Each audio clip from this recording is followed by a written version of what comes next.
They know. It's like, this is what I want and this is how I'm going to get it. But agreeable people, especially if they're really agreeable, are so agreeable that they often don't even know what they want, because they're so accustomed to living for other people and to finding out what other people want and to trying to make them comfortable and so forth, that it's harder for them to find a sense of their own desires as they move through life. And that's not, look, there's situations where that's advantageous, but it's certainly not advantageous if you're going to try to forge yourself a career. That just doesn't work at all. And so even though on average men and women aren't that much different in terms of their levels of agreeableness by the group, if you go out and you look at the extremes, they're very different. So all of the most agreeable people are women, and all of the most disagreeable people are men.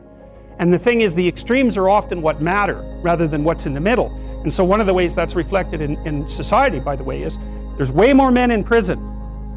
And the best personality predictor of being imprisoned is to be low in agreeableness. It makes you callous. Now you might think, well, what's the opposite of compassion and politeness? And the answer to that is, I think it's best sort of conceptualized as a trading game. So let's say that we're going to play repeated trading games. And if you're very agreeable, then you're going to bargain harder on my behalf than you're going to bargain on your own behalf.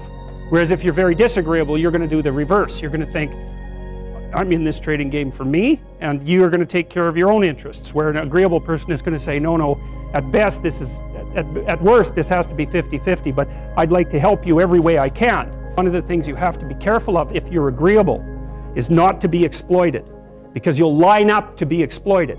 And I think the reason for that is because you're wired to be exploited by infants. And so that just doesn't work so well in that actual world. And one of the things that happens very often in psychotherapy, people come to psychotherapy for multiple reasons, but one of them is they often come because they're too agreeable. And so what they get is so-called assertiveness training, although it's not exactly assertiveness that's being trained. What it is the ability to learn how to negotiate on your own behalf. And one of the things I tell agreeable people, especially if they're conscientious, is say what you think. Tell the truth about what you think. There's going to be things you think that you think are nasty and harsh, and they probably are nasty and harsh, but they're also probably true. And you need to bring those up to the forefront and deliver the message. And it's not straightforward at all, because agreeable people do not like conflict. Not at all. They smooth the water. And you can see why that is in accordance with the hypothesis that I've been putting forward. You don't want conflict around infants. It's too damn dangerous. You don't want fights to break out. You don't want anything to disturb the relative peace. And if you're also more prone to being hurt physically and perhaps emotionally, you're also maybe loath to engage in the kind of high-intensity conflict that will solve problems in the short term, because it takes a lot of conflict to solve problems in the short term. And if that can spiral up to where it's dangerous, which it can if it gets uncontrolled, it might be safer in the short term to keep the waters smooth and to not delve into those situations where conflict emerges. The problem with that is it's not a very good medium to long-term strategy, right? Because lots of times there are things you have to talk about because they're not going to go away. And the advantage to having a well-socialized disagreeable person is that they really don't let much get in their way.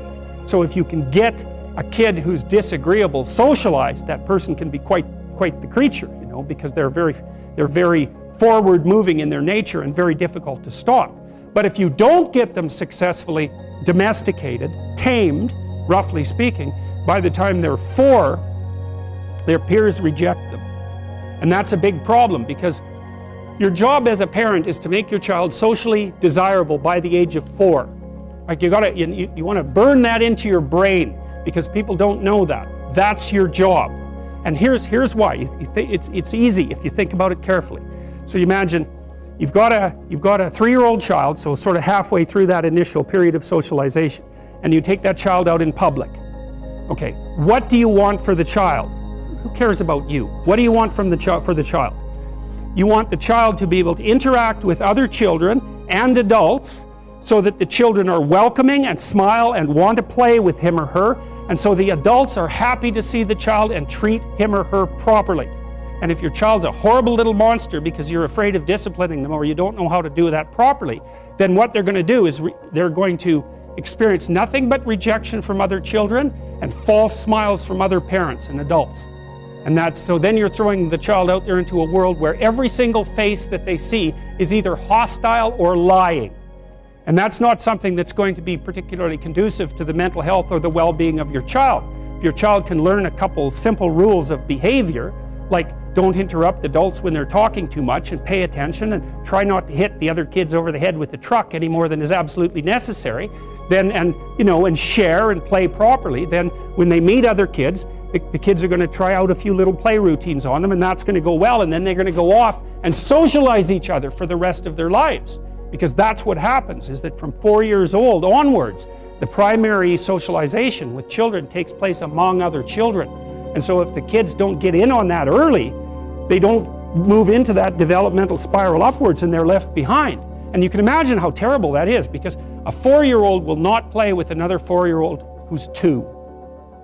But a 5-year-old certainly will not play with a 5-year-old who's 2, right? Because the gap is just starting to get unbelievably large. And so the kids start out behind, and then the peers leave them behind, and then those kids are alienated and outside the peer group for the rest of their life. Well, those are the ones that grow up to be long-term antisocial, right? They're already aggressive.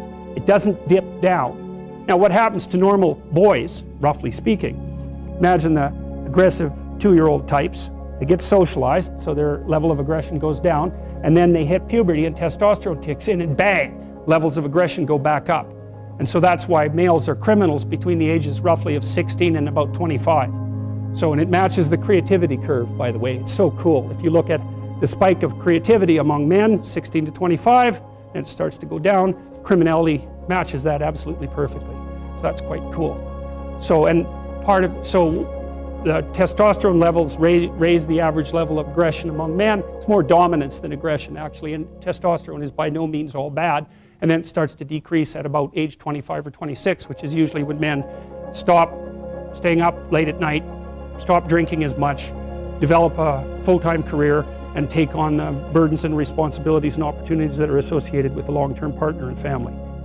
And so, well, so that's the development of what I would call predatory aggression, because I also think that the agreeableness distribution is probably something like predatory aggression versus maternal sympathy. It's something like that. So if you look at other mammals that are predators, because we're predators as well as prey animals, if you look at other animals like bears, the male bear has absolutely nothing to do with the raising of the infants. In fact, the female bears will keep the male the hell away, because he's likely to kill the infants and maybe even to eat them. So there's no maternality at all in solitary male mammalian predators. It's really useful to investigate the viewpoints of people who have opposing views to yours, because they'll tell you things. Not only will they tell you things you don't know, they'll also tell you how to see the world in ways that you don't see it. And they'll also have skills that you don't have, that you could develop. So for example, if you're an introverted person, it's very useful to watch an extroverted person, because the extroverted person has ways of being in the social world that aren't natural to you, that you can use to improve your toolkit. And if you're disagreeable, one of the best things to do with disagreeable people, especially if that's alienating them from other people, for example, because it can, people treat you like you're a selfish, arrogant son of a, maybe that's because you are. It's like, okay, so what do you do about that? One of the most promising treatments, let's say, for that is get the person to do something for someone else once a day, just as a practice, and learn how to do it. Maybe you can wake the circuit up, if you think that it's lying dormant in you, which is probably right.